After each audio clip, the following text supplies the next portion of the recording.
প্রিয় বন্ধুরা, আজকে একটু ভিন্ন স্বাদের কবিতা আপনাদের শোনাচ্ছি।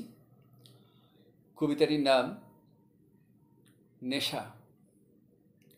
কলমে ও কণ্ঠে মনোজ ভট্টাচার্য।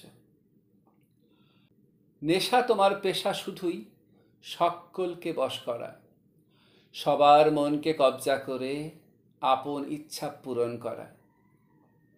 ভালো ও মন্দ দুই রূপেতে তোমাকে মোরা দেখে থাকি, ভালো রূপে গড়ো মানুষ আর মন্দ রূপে গড়ো অমানুষ তুমি। বিড়ি সিগারেট চরস গাঁজা মদ ভাঙেতেও আছো তুমি, মাতাল গাঁজাল জুয়ারি চরিত্রহীন তোমার প্রধান ভক্ত মানি। লেখাপড়া ধর্মকর্ম সৎপথে রোজগার ভালো নেশা, ভালোবাসা সর্বজীবে সমাজ সেবাও ভালো নেশা। হরেক পেশার মানুষজনেদের নানান নেশায় ছুটে মরা, লাভ লোকসানের হিসাব শেষে মিলাতে গিয়ে ভিড়মি খাওয়া। খেলাধুলা গান বাজনা নাচানাচিও হলো নেশা, মাছ ধরা বেড়াতে যাওয়া খানা পিনাও খাসা নেশা। পেশা ও নেশা এক করেছে এমন মানুষ অনেক আছে, অলস মানুষ আলসেমি করে এই নেশাতেই বুঁদ রয়েছে।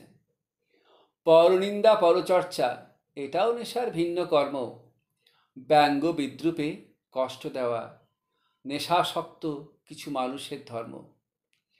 মানুষের জীবনে ভালো ও মন্দ দুটি পথের দুই নেশা, মানুষকে আপন কর্মহেতু এই দুটি পথেই জায়গো দেখা।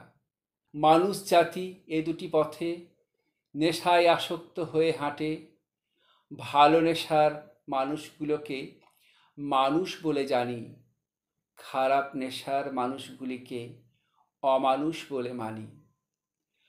বর্তমানের নেটদুনিয়ায় অবাল বৃদ্ধ বনিতা সবাই এই নেশাতে মত্ত হয়ে হাবুডুবু খাচ্ছে সবে। ভালো মন্দ মিশে গিয়ে জগা খিচুড়ি হয়েছে হেথায়, এই সাগরে ডুব দিয়ে কেউ মুক্তা, কেউ নোনা জল খায়। নমস্কার।